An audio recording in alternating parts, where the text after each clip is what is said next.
I had a question. I was in the store, so I had to make sure I get this question because I forget if I get so many questions, and I want to make sure I answer them all. So, yes, I was in court, and the judge was appointed by the governor. That doesn't matter, but she was appointed by the governor. So in my case, and then the only thing that I found strange was she was dismissing every single motion I put in. There were legitimate motions.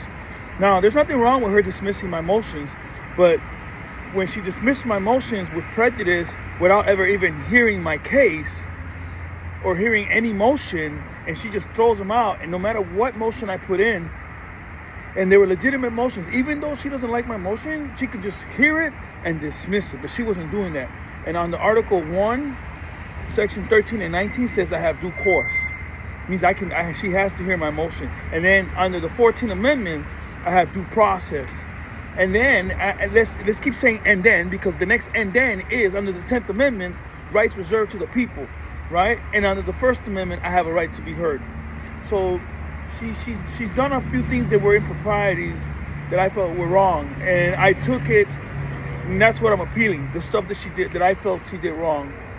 Denying my motions without hearing them, not giving me a fair hearing, and just granting the prejudice on the end of the motion so I can never argue my case again. And she can't do that.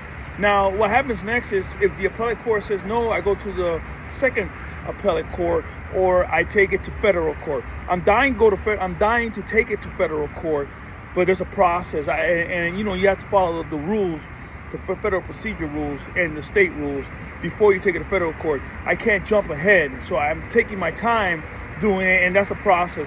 But one way or another, we're going to get this injunction. We're going to get an injunction, and they might not give me a universal injunction over the whole state of Texas. I'm filed for an injunction in Collin County, meaning they have to stop what they're doing.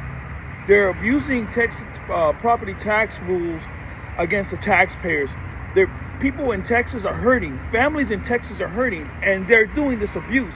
And my goal is to stop them if I can, here in the courthouse. And that's why I want to go as a representative.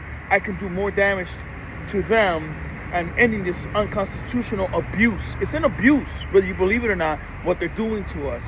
I could go longer, but I won't go longer. I was just answering that question about the court system, how they're doing me wrong. Thank you very much.